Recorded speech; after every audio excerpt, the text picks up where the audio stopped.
Hi, I am Gail of Miss Green Literacy on Teachers Pay Teachers, and I'm recording this video to just do a quick demonstration of my escape room. Now, the escape rooms that I have in Teachers Pay Teachers are both for order of operations. I'll be working on more soon, but so far this is what I have. So this is my PEMDAS or order of operations escape room with exponents for the high grades. And how the game works is once you have read all the instructions, you tap on the link to enter the escape room. This is the entrance to the escape room, and in here you will slide the mouse around until you locate a link. Now, I just located a link here. I see the pointer there, so I know a link is here. I can tap on this, and it doesn't show which code will be there, but this is code 5. Now I want to find code 1 because I can't enter code 5 before I enter code 1. And I will just leave that window open for code 5. I'll go back to that equation, but I'll keep searching for the others. So here I'll keep searching for the others. So here I see my pointer, so I've located another link. I tap on that and it opened code 4. But I'm still looking for code 1. I found another one. If you notice, it's a pointer and then it becomes a finger. And so I've located code 1. So now that I've located code 1, I don't believe you're seeing code 1 on my screen. If you are, great.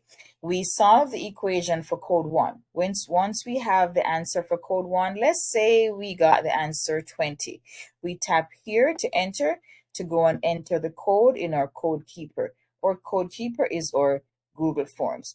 Now we're entering code number 1. So here it says enter code 1 here. Now it says section 2, which was a little confusing for me, and I imagine it could be for your students.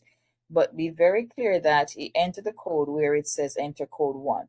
So we're going to enter the code. I am seeing it. I'll do it in view mode. So I was seeing it in edit mode. So I enter code 1. I put my email in as required, and I enter my code. So I'm going to put 20 for my answer, and I'm going to hit next. It says, sorry, try again, because the answer is not 20. If it were correct, you would hit next, and it would take you to the next section where you can enter the other code. And then you come back to the room. Here we're back, and we're looking to find 2. Now we found the equation for codes 4 and 5. We're still looking for code 3. So let's see if we can move this here. We're looking for code 3, and here we found another code. This one opens and it is code 2. So perfect. We're going to solve for code 2, and we're going to do the same thing we did before. We're going to tap on it and we're going to enter. This is in edit mode. I'm going to have, you have it in edit mode. I have it in view mode.